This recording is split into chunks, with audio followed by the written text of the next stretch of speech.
I would love to tell you that what we did in my first 7 years is something normal, but it's not. Obviously, I'm a bit biased, but I could argue that that generation was the best ever in English football.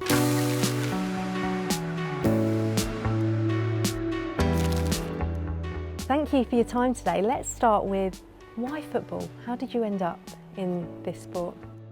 Choice, because it was always my passion. From since I remember myself, I always had the ball with me at home, even when my mum was a bit upset, or my dad, because I would break a few paintings or jars or whatever. I always had the ball with me, and it was always my passion. Yeah.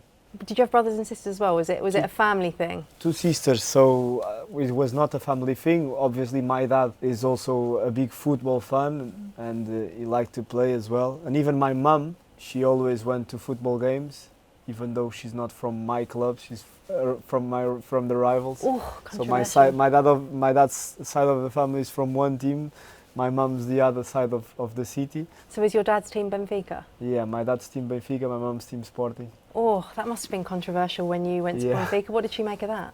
No, she was happy. Actually, it was also my grandfather's idea from my mum's side, who was a Sporting supporter. So he was the one also that had the idea.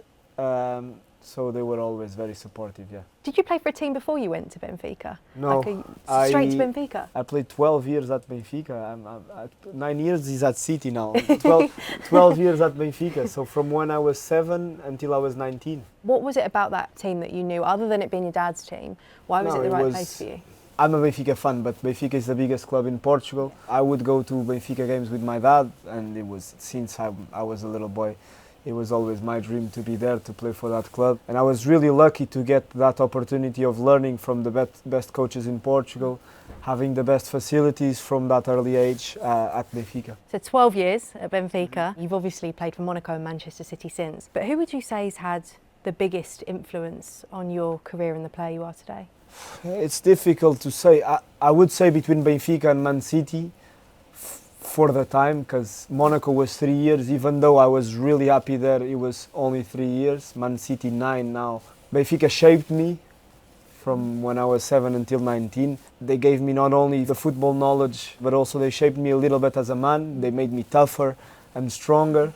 At Monaco, even though it was shorter, they gave me the opportunity to start at the higher level. And at Man City, I achieved everything and more than I ever dreamed for. I always dreamt of winning the Premier League, but I never imagined myself winning 6th. So Man City gave me more than I hoped for as a young kid, honestly. What about a teammate, can be current or past, or coach that shaped you particularly? Pep is obviously a very big influence for me in terms of managers. Players, when I arrived at Monaco, I was very lucky to have João Moutinho there, a Portuguese player that is, for me, is one of the most intelligent players that's ever played for our country. So he also was a mentor for me, and he was in a way also a manager, because I learned a lot from him. He was a big influence. But at Man City also I had a lot of really good players that taught me a lot, from Vincent Kompany to David Silva to Fernandinho. Different types of players, and you learn different types of things, but I definitely had a lot of different influences in football. Did you hear what Pep said about you recently, that you're one of the best he's ever trained? Well, yeah, I saw that, and I'm happy that he feels that way, because the players that he managed are not bad players. I think I'm the player with most games played under Pep, so obviously he has that special affection for me because it's been so long. But as I said, the influence from Pep on me is massive. 9 years, and I learned a lot. Yeah. He has an interesting relationship with his players. It always looks, as outsiders, when we see him on the pitch at the end, you might have won 4-0, and then he goes up and he's really intensely talking to you. Have you been on the end of any of those kind of? Yeah, a lot of times. Sometimes I see that people think that he's complaining to us, but it's just the way he moves his arms a lot and being very, very passionate, but at the end he's just talking about a small detail that he wants us to improve. Sometimes he's really frustrated as well, obviously, but most of the times he uses a lot his arms, so it looks more than it actually is. Very expressive. Yeah, very expressive. If there was one game from your career that you could relive, what would it be? Easy answer, Champions League final. But even bad days for us, for example, if we talk about the game against Tottenham in the quarterfinals of the Champions League that we got knocked out, that was a fantastic game to be part of. So I have a lot of fantastic games, fantastic memories that I could choose. What about the toughest moment? Well, Champions League final against Chelsea was a tough one when we lost 1-0. But I would say even more than the Champions League final, the one against Madrid in the semi-final when they scored 2 goals in the last 2 or 3 minutes. That one was tough to take because we were much better than them in both games, and for 5 minutes you throw everything away. It was a very frustrating experience. At the end we got it, but the Champions League, it was a tough journey for us.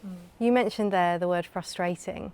Is that how you'd sum up parts of the last couple of years here at Manchester City? Because you went from the highs of all of that incredible success, and then it's been kind of going into a new era, and it hasn't been trophies every other week as it felt like it was at one point. Well, yeah, we're trying to bring that culture back, knowing that at this level it's not easy. Look, I would love to tell you that what we did in my first 7 years is something normal, but it's not, because in 7 years winning 6 Premier Leagues, winning a treble, winning a domestic quadruple, doing 100 points, breaking the record of goals. Obviously I'm a bit biased, but I could argue that that generation was the best ever in English football. I think it was? I could argue that, or anyone could argue that. So that is not normal. So you cannot expect that to last forever. Obviously, if you look at the Champions League final, for example, from that team, 7 or 8 players already left, very important players. You're talking about big names like Kevin De Bruyne, Gundogan, Akanji, Kyle Walker, Jack Grealish, Julian Alvarez, even Rodri that has been injured for most of the time, or Cole Palmer that he left. He wasn't playing much, but he left and he was a very good player. And there's a new generation coming that needs time to adapt. Because I've been through that process once, and it went really well, because when Vincent Kompany's, Fernandinho's, Agüero, David Silva, when they left, the change was made a bit slowly because we were winning, so it's easier. When you're losing, it's more difficult to make that change, and you put more pressure on the young guys. I still believe that this club and these players have a lot of potential, a little bit of time and patience. I know it's tough in football at this level, but I really think that this club can turn things around and go back, I don't know, to the standards that were, because that's not easy, it's the reality, but hopefully, until I'm here, until the end, I will try to help them as much as possible for them in the future to be in a good place to fight for that. How much would it mean then, given all what you've just said, if you were to lift silverware this season? Well, that's the aim. It would mean a lot, because at this club it's not acceptable not to win. If you don't win, the club will make decisions again, and it's normal. It's part of the business, and that's the way it is. That's good. If you want to play for Man City, you need to win. If you don't win, you don't deserve to be here. So that pressure, that's on us. It's a good one, and we take it. Do you think you're in a position to win silverware this season compared to where you were last season, maybe? I think we're in a much better. You cannot compare. If you said to me last season, with no injuries, last season was a very good squad. But with all the injuries that we had and with all the problems that we had, I would say that right now we're much more prepared to fight for titles, yeah. I want to take you back to a young Bernardo. What were you like as a child? What was I like? I was very energetic. I like to believe that I was a very happy kid, and with a lot of passion to try and succeed in life. What was your earliest non-football memory? Anything at Fighting home? with my older sister. Is that a good one? So you've got 2 sisters, you I've said? got 2 sisters. Both older? One is 4 years older, the other one is 8 years younger. Are they into football? Do they come and watch, or is it quite nice to talk to them about I still different believe that nowadays they have no clue what an offside is. So, but they support me. Wherever I am, they support me. I know that. In terms of your friends away from football, or who's your best friend in football, firstly? My best friend in football, it's Ruben right now. Yeah. Ruben Diaz. Ruben Diaz. Yeah. How long have you two known each other? Because obviously we've known each other. So Ruben is 3 years younger than me. So I remember him from the Benfica academy, but he wasn't a friend back then. I've known Ruben really well on a daily basis for 5.5 years now. How do you escape from football? Well, my daughter and my wife help a lot. So when I get home and I see them, even when I lose, I forget about things. And I love doing stuff with them. I love going on trips with them, or to watch a film at home. Whatever it is, I love to spend time with them. How old's your daughter? My daughter is 2.5 years old, almost. Well, 2 and 3 months. Okay, so she takes a lot of your time and energy as well. All my time, all my energy. When off football, she takes all my energy. What's an ideal day off then? Pep's giving you the day off, what are you going to do? Depends on where I am. In Manchester, if I was in Portugal, I would go to the beach, I would go to the pool, I would chill. Here in Manchester, when it's too cold, it's difficult. But on a normal day, I would say get my 2 dogs, go walk them, go with my wife, go to like a park or something, and enjoy a bit of fresh air with them. What are your dogs' names? John and Charles. And who are they named after? John is named, after John Stones a long time ago. So that is true? That is true. And Charles, I got Charles from Wales. At that time, Prince Charles from Wales. Okay. So I thought Charles, I wanted an English name as well, because I had John already.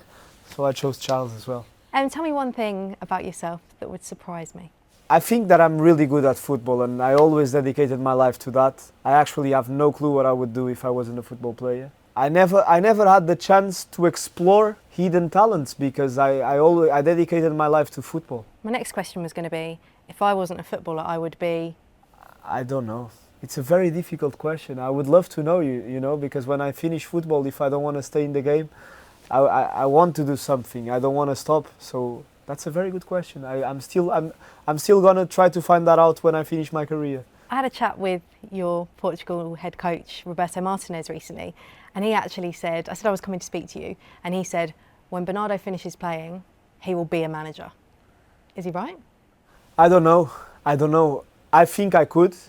I think I have a really good understanding of the game. I don't know, because I dedicated so long and so much time of my life to this. When I finish my career, I don't want to spend times with my kids or travel with my wife, or who knows. I love football. I think I'm going to miss it. I'm not sure. But if I miss it and I come back, probably it's going to be to be a manager, yeah. You've got a bit of time to decide. You've got a few more years in you, haven't you? A few more years, yeah. And what's the best bit of advice you've ever been given? I would say that, I know it's a bit of a cliche, but don't be afraid of failing, Like, go for it. If you fail, it's all right. And also to have fun. When you enjoy what you do it better. And if you could achieve only one more thing in your career, what would it be? World Cup. Didn't even have to finish my sentence. That's an easy one. I need a World Cup. You need the World Cup. I need it. Next summer? I hope so. It would be the biggest achievement of my life because Portugal never did that. It's the only trophy that our country never won, so I would love to do that. And you've won a fair bit already. Bernardo, thank you so much for your time. Cheers. It's fascinating to talk to you.